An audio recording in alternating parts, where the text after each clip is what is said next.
All right, everyone. Thank you for your patience. I promise no more false starts. We are not the Washington defense. Anybody who's a sports fan knows that. All right. Thank you for coming out to ConnCon 25-1. Welcome to Dunkin Park, home of the Hartford Yard Goats. Yeah. Let's give it up for the Yard Goats. Thank you to Tim Restall and the Yard Goats team for hosting us. I want you all to know that the Yard Goats were named the top club in minor league baseball. That's the top club among 120 teams. And that is your hometown team. So let's give it a round of applause for the Yard Goats.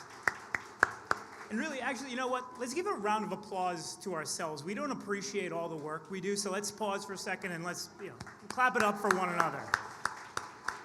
I appreciate you all for braving the cold, I don't know if everybody got it around the state, but there's a bit of a snow squall this morning.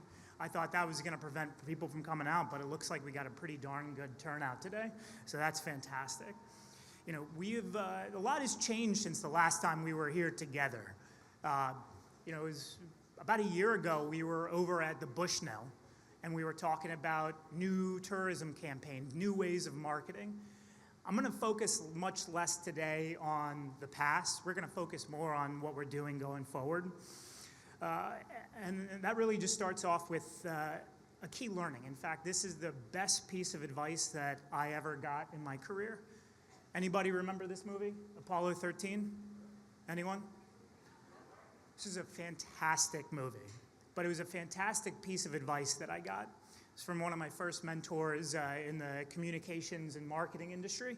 And the piece of advice that I received was, don't think outside of the box, think inside of the box. And he used this as an example, Apollo 13. So if you all remember correctly, the astronauts in Apollo 13, there was a buildup of CO2 in their capsule. And they had to create a filter for that CO2 using just the items that they had inside the capsule. So between the astronauts on the ship and the folks on the ground at NASA, they together thought collectively inside that box using the resources the astronauts had, some socks, a couple of baggies, and a whole lot of duct tape on how to create a life-saving tool. And so that's what it means to me. Thinking inside the box is maximizing the resources that you have, maximizing the creativity of yourself and your team. And so what we want to talk about today and how we move forward together. It's all about creativity and connectivity, and we can apply that to our marketing here in the state. Now, that can mean a lot of different things, creativity and connectivity, but specifically, it's all about not letting constraints keep us back. It's about constraints fueling us and how we go forward. So creativity is not dreaming up what's impossible. It's not about white space. It's about using those resources at hand and recreating and reimagining what is possible. And connectivity means a lot. It can mean a lot of different things for us and what we do here. It's about that magical space when you link up people, when you link up resources, and you link up ideas. So much more is possible. So much more is possible. So whether that's municipal leaders working with other municipal leaders, chambers working with other chambers, big or small, the state working with individual small businesses or businesses working with other businesses. This is less about the competition and it's more about our state. What I'm amazed at, we're actually putting together festivities for National Pizza Day next week. And I'm amazed how Pepe's, Sally, and Modern are all coming together to celebrate all right, I'm just going to say it, the best damn pizza in the country. Nobody would expect anything less from me saying something like that. So all of these folks, yes, they are in competition, but they do recognize that the rising tide lifts all boats. And so celebrating pizza in Connecticut does more for everyone. And I urge all of us in this room to figure out how we can connect with one another today after you're done listening to me bicker at you for a good half hour, 45 minutes. But how do we connect? How do we create that connective tissue? And how do we creatively put our resources together to do more with what we have in this state? So a couple of updates and things to be aware of. So over the last year, and again, changes that have happened over the last year, just some updates since we were last together.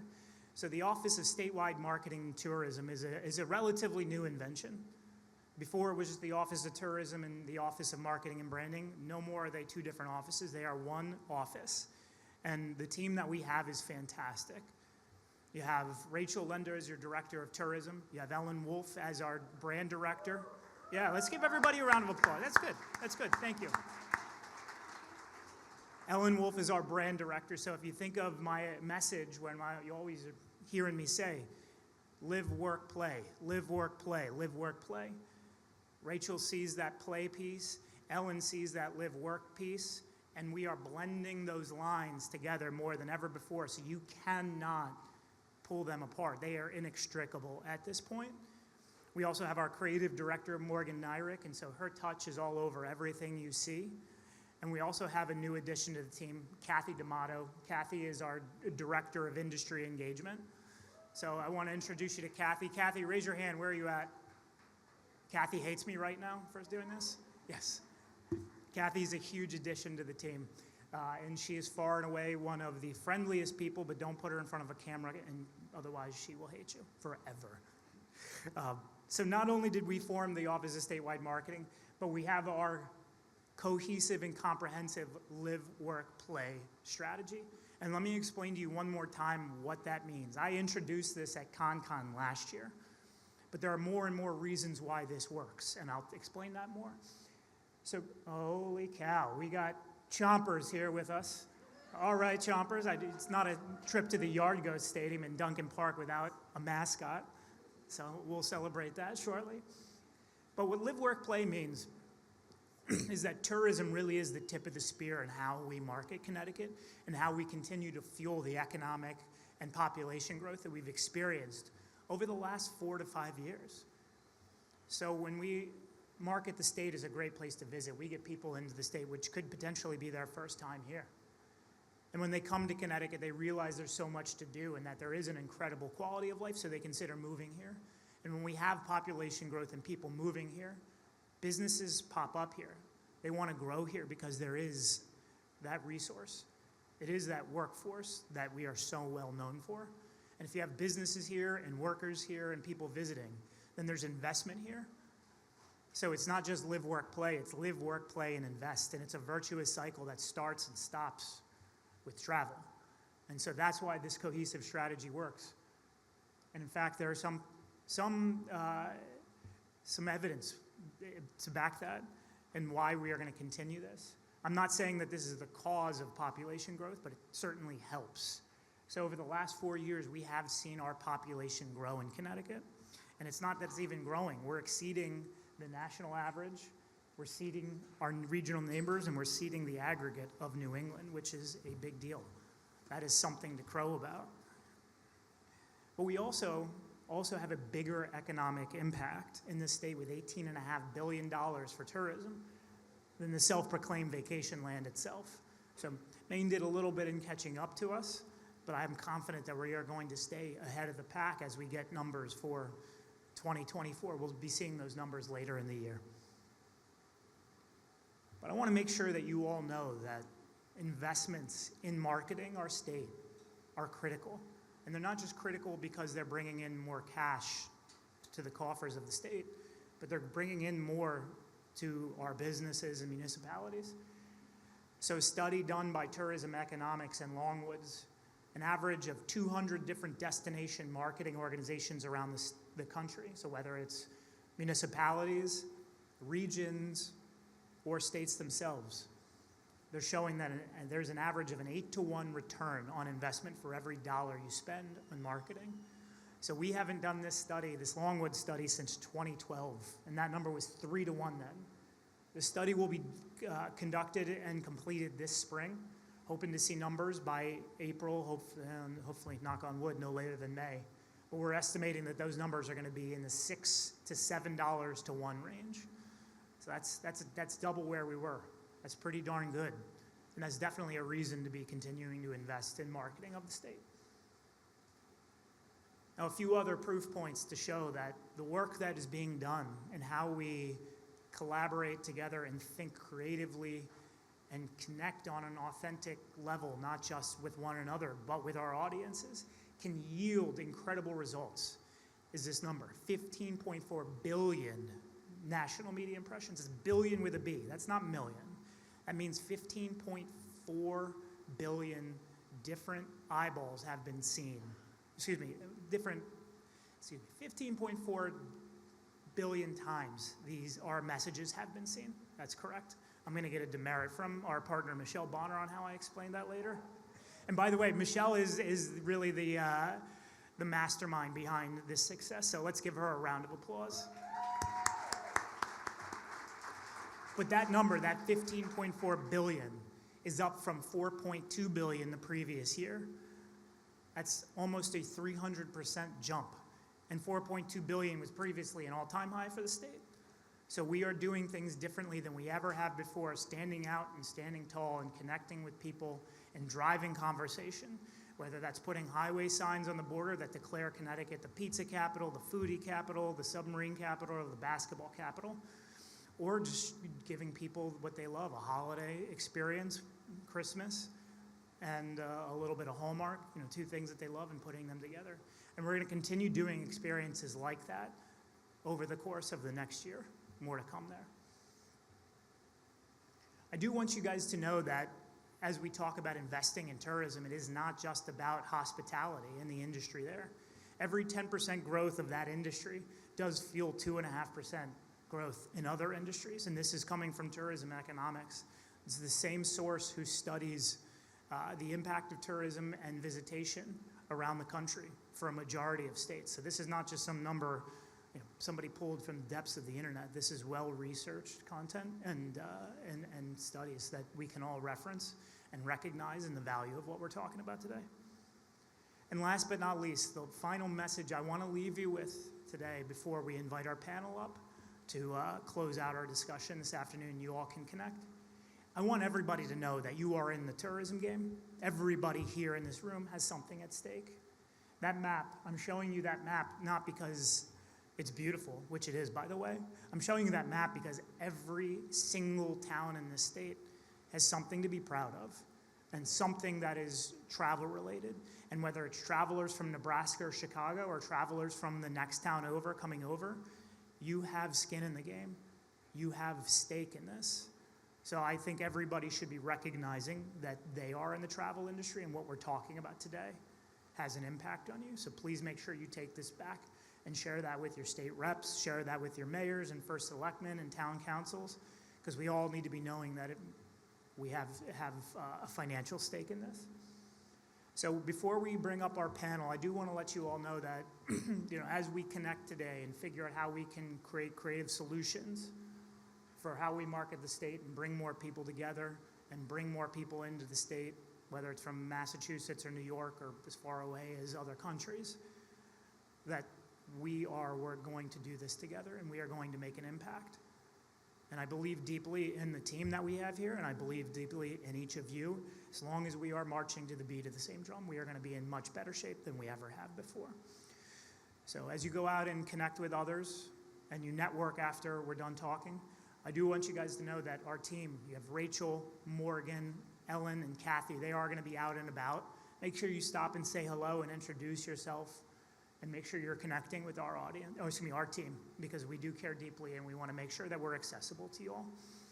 So with that being said, I want to introduce our folks on the panel who are going to be joining me this afternoon. You have Yvette Tavares from the Connecticut Restaurant Association, Chris DiPentima from CBIA, our partners in this event today, and last but not least, Ginny Kozlowski from the Connecticut Lodging Association.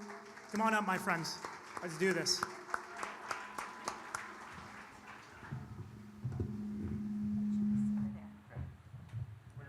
Sit wherever you want. I like that. Equal opportunists.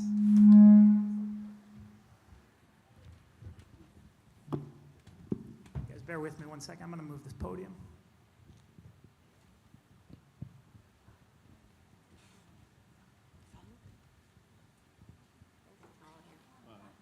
Can you turn the lights up a little bit? They're not bright enough.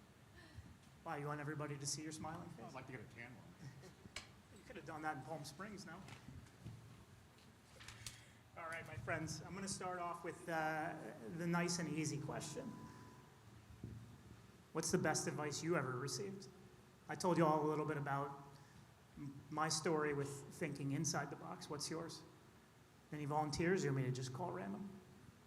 Mine was fail fast, fail often. Agreed. Right? Learn from your mistakes, fail often. I think one of my mentors said more than 50% of the decisions he makes are wrong. I mean, that's a low bar, but obviously you recover from them. So that's the best way to learn. I agree. Ginny? The best advice I was ever given is that you can be more than an accountant. I have a degree in accounting. I probably spend just a teeny tiny bit of my time doing accounting, and I do everything else. So don't be afraid of a challenge. I like that. Don't be afraid of a challenge. And also, by the way, God bless you for being able to deal with numbers all day. I like pretty pictures and words, so I'll stick with that. Yvette? I'm going to cheat a little bit. I'm going to lean into one of my themes, and it looks like I'm the only one who brought speaking points today, some notes. But I'm a big believer in we kind of create our own reality. So I think like not buying into this story that's been told over and over and again. I'm going to touch on this a little bit more today, but I do think it's so important for all of us to lead the story. So when we're talking about Connecticut, and we're talking about the great things that we have available in our state, like we're the ones that control that story and our reality about how we experience all the amazing things that we have in our state. So control your own story. Yeah. Well, it's one thing that I think is most definitely apparent in this state is there's a little bit like a middle child syndrome. It's like we're stuck smack dab in the middle of Massachusetts and New York. And so that like middle sibling idea seems to be ingrained in folks' head. I'll tell a quick story and then we'll move on. But the first night I ever moved here, so I moved into a hotel for a week before we actually got into our house. And I walk in with all my stuff, and the person at the front desk goes, "What, are you moving in?" And I said, "Yeah, actually I am." And I explained where I was moving from, and they said, "Why?" That was my first interaction with anybody in Connecticut. They asked me why I moved here. And I think that mentality is something we're slowly but surely trying to change. I mean, of course, we have real objectives, real KPIs that we are trying to meet, but ultimately, it is that sentiment. And if we can change our own hearts and minds, I think we can change perceptions across the country as well. So, all right, all the fun stuff and the soft stuff out of the way. Let's jump into the real questions. So we talked a little bit about return on investment and economic impact and economic development across industries. Let me ask each of you, what is the value of marketing the state, not just as a destination, but as a place to live and work, and how does that impact your different constituencies? I'll go first. We've done such a great job, thanks to the Office of Tourism, promoting the state as live, work, play. We have a solid pipeline of new hotel construction across the state. We have a hotel in Westport, 2 in Mystic, Great Wolf Lodge at the casino. Our good friend Lindell from the DoubleTree just opened up the second Home Suites 2 in Bristol, along with a conference center. So if the investors weren't seeing a return on the investment, they wouldn't be investing their money throughout Connecticut, building all these hotels to accommodate business traveler and the leisure travel market. So we are strong. We continue to see more plans in the pipeline, and we expect the occupancy to continue to grow. I love that. And actually, as a quick follow-up for that, we just saw the data come out this past week, so 2023 numbers versus 2024 numbers. And so Connecticut's occupancy rate change from 2023 was ahead of both the New England average as well as the national average. So, not saying that we're going to stop working, but we should continue putting our foot on the gas and continuing to tout ourselves in the same way. And great work, by the way, Jen. And make a greater investment with more funds. Thank you. You're welcome. My job is done. Chris. Yeah, I mean, obviously, besides the obvious, which is the economic impact, $18 billion industry, I think there's about 125,000 jobs in the tourism sector. For us at CBIA, more recently, as we've looked at our economic competitiveness in Connecticut and held forums over the last year and working with an economist who worked with 30 other states, she really educated us on the importance of tourism as a lead generation for growing your population. People have a good experience in the state, they visit the state, usually it's through a tourist opportunity, then they think about moving there, or they think about moving their businesses there. And with 73,000 job openings, we've had job openings for several years in Connecticut, and just not having the population to fill those job openings, and that will continue because we have an older workforce that will retire. Tourism for CBIA, and the reason why we've really got involved in it more recently is that lead gen to grow the population. It's so critical, and it's an intangible. You can't measure it from an ROI like you can $18 billion or 125,000 jobs. But talking to other states that thrive on tourism, and when you look at those other states, Florida, Nashville, Vegas, why did they grow their population? They were great tourist destinations, and we have that opportunity here in Connecticut, especially with such a diverse tourism industry like that map shows up there. Yvette? When we think about live, work, and play, I think with the restaurant industry, we all know the play part. I'm not sure that people really realize how big of an impact that the restaurant industry has in our state on the labor force. So we have about 10% of our state is employed in restaurants and hospitality. It's a huge piece of our state population, right? And we always say that the restaurant industry is the industry of opportunity. You can start without a college degree. You can start where maybe English is not your first language, and maybe it's your first job. 1 in 3 Americans start in the restaurant industry, so you learn those skills in the industry. There's another statistic that if you've heard the Connecticut Restaurant Association, you've heard us speak before, this is a really neat statistics. 97% of full-service restaurants in Connecticut are independently owned. That's #1 in the country. So kind of to address the second part of your question, Anthony, we need to invest in tourism and our restaurant and hospitality industry, get people out. We need to protect that. That's a really, really cool statistic. We want to see, independent operators are people that live in our communities. They create jobs. They're passionate about the industry. We want to protect that. So if you travel, I have people all the time that say to me, "Oh, Yvette, you're right. I went traveling and it was all corporate chains," which, we like our corporate chains as well. But I think one thing that makes us so special in Connecticut is that we have so many independent restaurants in a diverse range of cuisines here in Connecticut. But we need to market, we need to advertise and communicate that to get people to go out and support these restaurants. Otherwise, restaurants operate on a very slim profit margin. We need to support those businesses. And I know Eric Hahn is here from, there you are, Eric, from Connecticut. Wonderful for anybody that follows him. He says this all the time. It's not enough to just say, "Oh, I love that place." You have to go out and support it. And so I think investing in that and getting people to recognize all the cool things we have in the state is so, so important. So a quick follow-up for each of you. I'm hearing from you talk about the impact and all the good.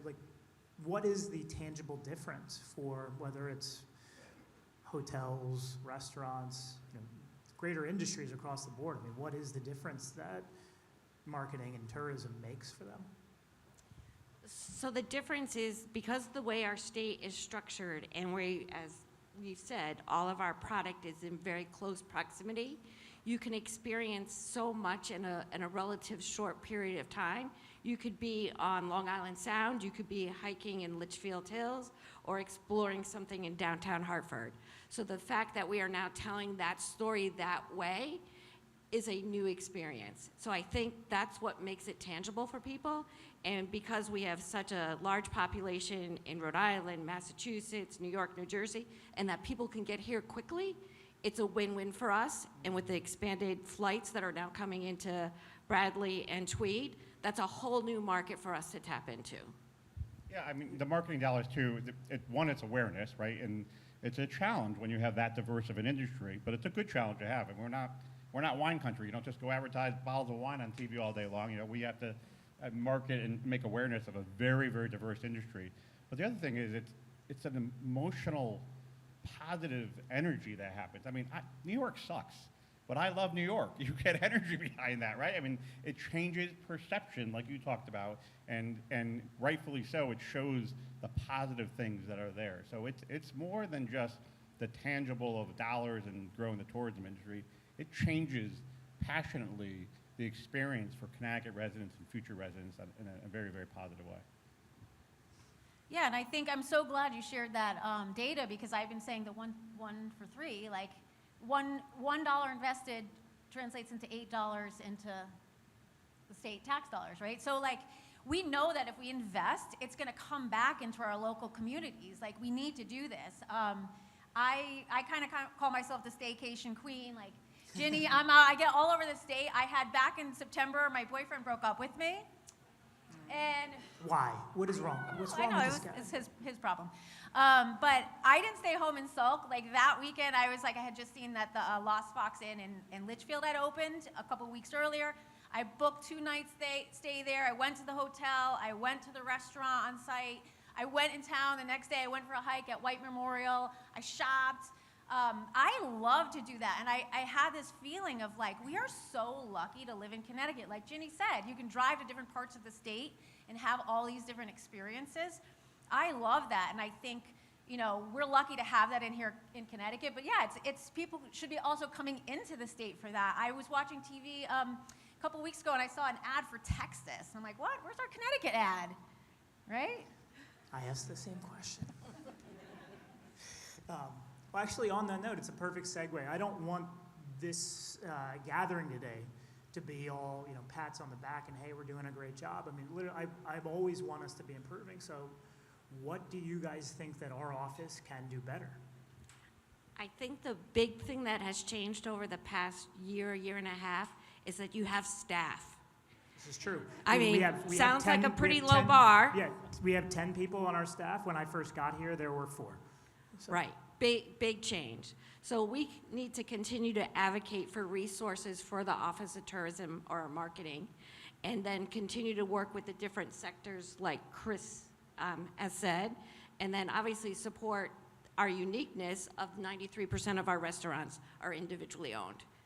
Those things all have to be coordinated, and you have to be that captain. I will take that to heart. I will make sure that we are all being well connected, and I'll basically be like the Tom Brady, dink and dunk, and every once in a while hit a deep pass. He's, by the way, anybody thoughts on him as announcer on Fox? He's not as good as a quarterback. It was just his first year. We all weren't great our first year. Yeah, Tom's got room for improvement. Chris? In addition to obviously the funding piece and coordinating that, I'll say use the connectivity and take a page out of some other industry sectors in Connecticut, like manufacturing. What's the strategic plan for tourism in Connecticut? Not just now, not just a year from now. What's the 3 to 5 year strategic plan for tourism in Connecticut? Project how much money you think we'll have. You could have a strategic plan 1, 2, and 3 based on funding. But again, manufacturing did that. Eventually, the manufacturing community came together and rallied for a chief manufacturing officer. I think you kind of wear that role for tourism in Connecticut. And then when that person was in place, then the community came around that person and created a strategic plan for manufacturing that the associations could get behind, the businesses could get behind, and the public sector get behind. So I think using that connectivity to develop a strategic plan, because again, it's not easy to create awareness around such an impressively diverse industry sector, but such an important one that we have in Connecticut. And so once you have that plan, then you can start to execute to it and refer back to it and obviously update it. Thank you. I know Anthony's being modest for once today. It's not often. For once. But the Office of Tourism, the whole team is amazing. Seriously, amazing. I love in my role, we get to work with the whole team pretty closely, and it's so much fun. But the things that your team has been able to do, I love that video. I actually saw that years ago. A mentor shared that with me as well. But that's like working within a box with limited resources. Imagine what this team could do with more resources. So I love every single one on your team. I was just talking to Felicia from Adams and Knight, and we were so excited. The James Beard announcements came out the other day, and I'm telling you, it's because of the recognition that we've been able to get on the cool things that are happening in the state, and I just appreciate so much with what you and your team do. And also the partnership we have with, our other associations, Chris and Ginny, really been amazing. Yeah, actually, that's a question I have for the 3 of you here. I mean, we're sitting here, I don't have a lot of historical knowledge of necessarily how things may have gone. Chris, were you ever on a panel discussion talking about tourism through CBIA before? Never. No, never. Did Joe, you've been at CBIA for a bit. Is this something that has happened before? I love being in uncharted territory. I'm gonna say we're forging our own path. Excellent. I mean, I think this is truly how that kind of connectivity can make us stronger, because we are all working together. And I see stuff that CBIA has done with the Office of Manufacturing, and I'm like, well, I'm gonna cherry pick off of that, and we're gonna take it to the next level. And so I think there is this, I wouldn't call it a competitiveness with one another. I think it's like we inspire one another. So it's, you say good artists borrow, great artists steal. So I think there's a bus tour in the future. Yeah, rip off and duplicate, absolutely. R&D, Yep. rip off and duplicate. I mean, collaboration drives innovation, right? I mean, a lot of people think innovation happens in some man or woman's garage or basement, but it's usually them talking to their friend and drives spirit. Collaboration drives innovation, and you got to have the collaboration before you could really move forward. And we saw that in the manufacturing sector. It was a very fragmented sector in the 90s and 2000s, and eventually the associations realized, instead of competing against each other, let's come together, and the manufacturers did the same thing. And I think that's where we are in tourism, and that's great to be part of that collaboration. Thanks for inviting us into it. Oh, thank you, Chris. We're going to copy your year-end video. Love it. Rip off and duplicate. All right, last question, but not least, and then we can all go grab a bite and start kibitzing with one another. How can we all together start being more creative? Like, what's that $1 million idea that you want to see us go out and do it? And say, I'll happily take it, and we can all do it together. But what is the thing that we can do? I love putting people on the spot, by the way. Didn't he say replicate and something? Yes, he did. Of a good idea? Yeah. I'll start with this one, and I'm going to go back to what I said at the beginning. And it's not, a $1 million idea, but it really takes everybody here, our business community, to change the story and start telling these stories and get out there. And if you hear people, every time I hear you tell that story, Anthony, I'm like, I believe somebody said that. I grew up in Wethersfield, and I've heard that my whole entire life, and it's false. And whenever I hear people tell the story, I'm like, that is not true. So I think it's such a simple thing, but we have to start, we have to support people who are visionary, like what Kevin Kenny's doing with Lexington Partners, what he's doing in downtown Hartford. If you listen to him speak, he is so excited, and he believes so much in what he's doing, and there's an energy there. We have to stand behind people like that and stories like that, and it's up to us to change the story that's been told for decades in Connecticut. So that's my $1 million idea. Love it. I think continuing to focus on that singular elevator pitch message, and obviously the Make It Here was a big piece of that. But like I said, when we held our forums last year, we held 20 forums across the state of Connecticut to talk, really analyze Connecticut's competitiveness and what's our strengths and where are some opportunities for improvement that our foundation eventually released some thoughts on. Every person at every forum, when we asked them what's the strength of Connecticut, they said quality of life. We said, what does that mean to you, quality of life? And we got a litany, mountains, oceans, great restaurants, hotels, sports. I mean, it was just like this litany. It's like, how do you package that if you're on an elevator with someone who says, I hate Connecticut or I want to move to Connecticut? And it's tough to package that into a single message. We may have to have multiple single messages. I love New York. Sometimes it was a Apple Orchard and I love New York, and sometimes it was a Manhattan, I love New York. And we may need multiple messages under the Make It Here campaign, because it's hard, it's so diverse, but we really want to capture that diversity, because that's unique. That is very unique. It really is. I mean, we've found that, and we tried to figure out how to codify it with one word, and it just never, you can't do it with one word. I mean, the closest thing that we have, and it's a weird term, but it's access. And what does that access mean? Is it sure, it's geographic access, small state, you could be anywhere across from one corner to the other in less than 2 hours. But then there's also access to different industry leaders.